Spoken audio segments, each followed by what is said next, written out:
studio, and I got into the studio doing electronics repairs. My dad had trained me years ago, that kind of stuff.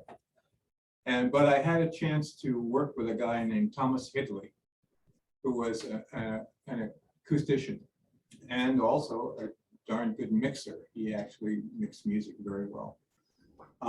But he was called into a place called the Record Plant where I was working to design and build the third studio out of, we had 2 studios already built and they were awful, I gotta tell you. I didn't know what I was hearing or why I was hearing it. All I knew was I didn't like what I heard and it was difficult to get. And what they had done actually in those rooms is they built those rooms and they hung these tannoy, big tannoy monitors on the wall. And one of the guys, Gary Keldrin, who ran the place, had seen this in England somewhere and he wanted to duplicate that. The problem is there was no acoustic treatment at all in that room. And me being a freshman, not knowing what the hell was going on, just I couldn't stay in the room without my ears plugged up with cotton or something. So in comes Tom Hidley, who was hired to build the third studio up on the 10th floor. And he came in with drawings and some other things and started to build up there using a carpenter that he had used a lot out in LA. And I said, well, what are we doing here? And he says, well, we're going to build a room and I'm going to guarantee the room within 2 dB, plus or minus 2 dB, to be a flat reference.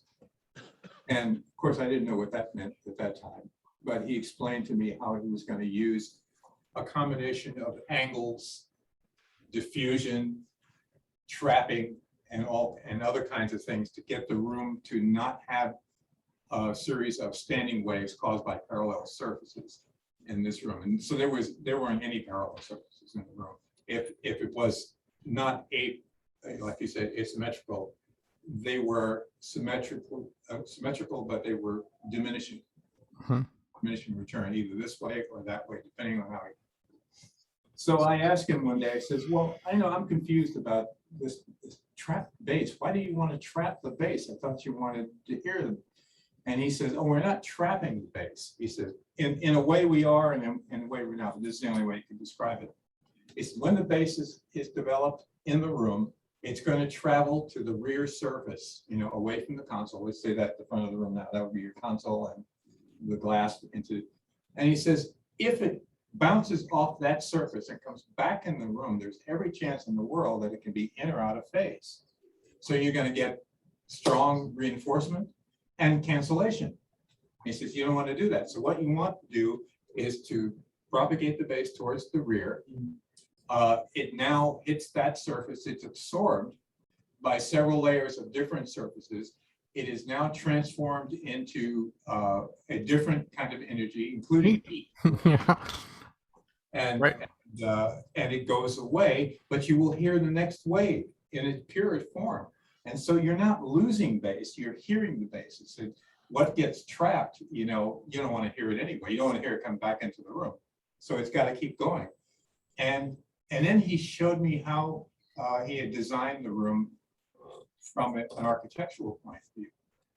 It was amazing. When that room was finished, I heard, there was a guy who was the bass player with the band, I think, that came in, Rick Danko, plugged in his precision bass and we had built a whole bunch of direct boxes. Never heard of direct boxes before, but and these were boxes where you had a high impedance on one side and a low impedance on the other, so it would match up with the mic transformer. So he hooked up his bass into one of these things, plucked a couple of strings, and the precision bass sounded like no precision bass I had ever heard. I said, wow. And it wasn't loud. It was just in the room. It was just present there. And that was an eye-opening experience for me. And so I went with him and talked about the rest of the design. And he described everything that he did by a series of diffusers and traps and angles, that allowed sound to propagate in the room in a way that it just didn't take away from it. plus or minus 2 dB. I didn't realize at the time was an incredible thing to claim. But he said he could measure it. He probably measured it with something like that, or like this, you know, something. And well, that was the best sounding room I'd ever heard. I couldn't believe that. And so, bass traps, as we say, they're not really traps, but they are an aid to letting the wave complete itself, you know, and be converted to another kind of energy, where it now does not interfere with what's going on in the room, and you can now enjoy a more full bass, you know. I'm a believer. You're a I put them believer. in a little room I had in the back, my little TV room.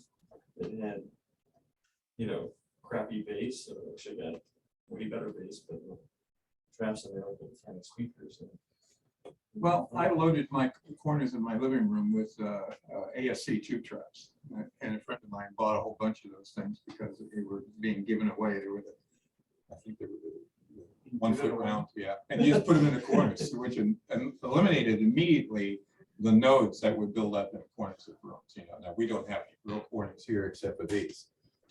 We might get some improvement in sound. I'm not sure if we would or not. You can either get it this way, or you're going to get